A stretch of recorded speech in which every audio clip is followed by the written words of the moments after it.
તો સુરતના ભૂતિયા ડિમોલેશનના તાજનો સાક્ષી સૌપ્રથમ એબીપી અસ્મિતા પર મોહસિન ફ્રૂટવાળાએ એબીપી અસ્મિતા પર કર્યો ચોંકાવનારો ખુલાસો। શ્રીરામ એજન્સીના તેજુભાઈએ ફોન કરી જેસીબીની કરી હતી માંગ। તે પ્રકારની વાત મોહસિન ફ્રૂટવાળાએ કરી છે। જેસીબી શું કામ માટે લઈ જવાના હતા તેની કોઈ પણ વાતચીત કરવામાં નહોતી આવી। જિલ્લાની બ્રિજ નજીક જેસીબી મોકલવાની સૂચના તેજુભાઈ રાજપૂતે આપ્યાનો દાવો।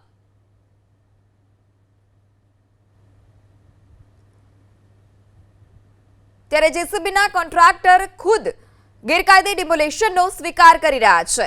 નાસિરનગરના રહીશોને કોઈ પણ નોટિસ વગર ડિમોલેશન કરવામાં આવ્યું હોવાની વાત મોહસિન ફ્રૂટવાળાએ કરી। સુરતના નાસિરનગરમાં ભૂતિયા ડિમોલેશન થયું, જેમાં જેસીબી જેમનું વપરાયું હતું તે મોહસિન ફ્રૂટવાળા આપણી સાથે મોજૂદ છે। મોહસિનભાઈ, તમારો એક ઓડિયો વાયરલ થયો છે, શું હતી આખી ઘટના? એ મને ફોન આવ્યો તો મેં કીધું કે જે હકીકત એ બતાવી કે સાહેબ મારા મશીન બોલાવેલું અને મેં મોકલેલું। અચ્છા, કઈ રીતે કોણે મશીન મંગાવ્યા હતા, એનું નામ શું છે, કેટલા મશીન મંગાવેલા અને શું એ વાતચીત થઈ? તેજુભાઈ રાજપૂત કરીને છે, એ એસએમસી ડિમોલેશન ચેક કરે છે, એમને મને બોલાવેલું અને મેં મોકલેલું।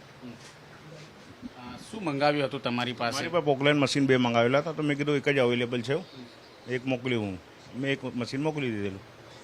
અચ્છા, તમે જે કહો છો કે તેજુભાઈ કોણ છે, કઈ રીતના કામ કરે? શ્રીરામ એજન્સીના માલિક છે તેજુભાઈ રાજપૂત, કોન્ટ્રાક્ટર છે, એસએમસી લેબર કોન્ટ્રાક્ટર। અને એમને કઈ રીતે કોન્ટ્રાક્ટ મળતો? એ મેં એસએમસીથી જ મળે ને। અચ્છા, તમારી પાસે જે વાત કરી હતી તેજુભાઈ, શું વાત કરેલી? મને એ જ વાત કરી કે ભાઈ મને મશીનની જરૂર છે, તો મેં કીધું સારું મળી જશે, મારી પાસે ખાલી છે। મેં કીધું કોનું કામ છે ને કાં કામ છે, તો બોલે એ તો અમને ખબર નથી કોનું કામ છે ને કાં કામ છે, તો મેં કામ મોકલવાનું છે, તો એ કીધું કે ભાઈ જિલ્લાની બ્રિજ પર મોકલી દઉં, મારા હિસાબથી કરાવી લઈશું, તો મેં જિલ્લાની બ્રિજ પર મોકલી દીધું।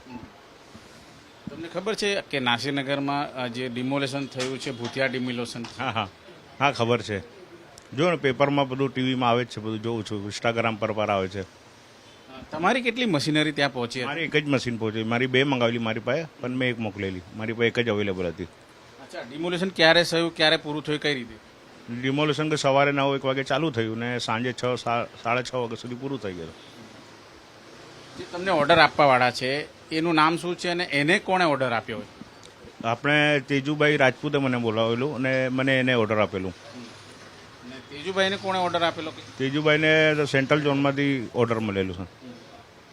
શું વાતચીત કરતા હતા, કઈ રીતે ડિમોલેશન પ્રક્રિયા હાથ ધરવાની છે? તો આપણે કંઈ ખબર જ નથી, એ લોકોને ખબર તો કોઈ, મારે તો ખાલી મશીન મંગાવ્યું તો મેં મશીન ભાડે મોકલેલું।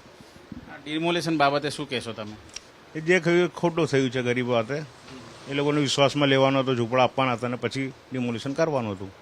કોઈ નોટિસ બોટિસ આપેલી એવું? એ ના, એ લોકોમાં મેં જોયું તો બધું ઇન્સ્ટાગ્રામ પર કે ભાઈ નોટિસ કંઈ આપેલી નહીં, આમાં ડિમોલેશન કરી નાખેલું।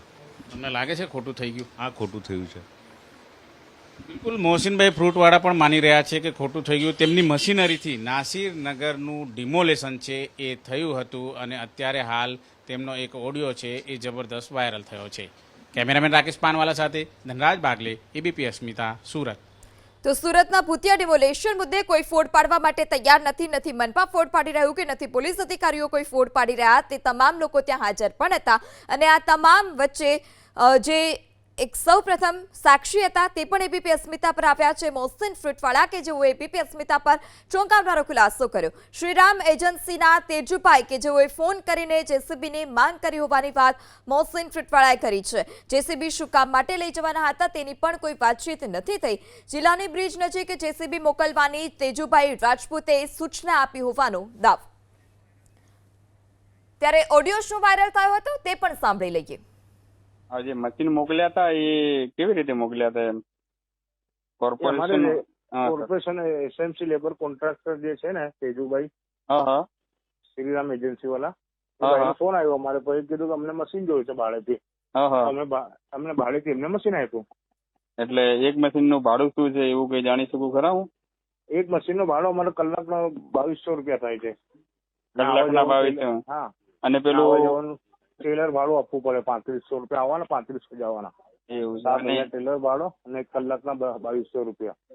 એટલે ત્રણેય મશીન તમારા જ હતા કે એક જ મશીન હતું? મારો એક મશીન હતો, તમારો એક જ મશીન હતો એમ ને? હા। તો ત્યાં તમારું મશીન કેટલા દિવસ ચાલ્યું? એક જ દિવસ ચાલ્યું। એક જ દિવસ ચાલ્યું એમ ને? હા। અને ત્યાં આપણે કોર્પોરેશન તરફથી તમને કઈ એમ જે હતું તે તમને કોઈ આમંત્રણ હતું એજન્સીને કે પછી તમે તેજુભાઈ થકું જ હતું ના અમે તો ડિમોલેશન માટેનું? અમારે એસએમસી કઈ લેવા એવું નથી. હા હા.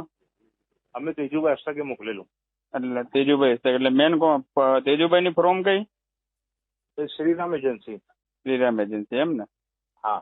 એટલે આ એજન્સી ડિમોલેશન નું જ કામ કરે છે કે બીજું અન્ય કઈ કરે? હા, ડિમોલિશન નું કામ છે એમનું. એવું છે. ને તમારું શુભ નામ?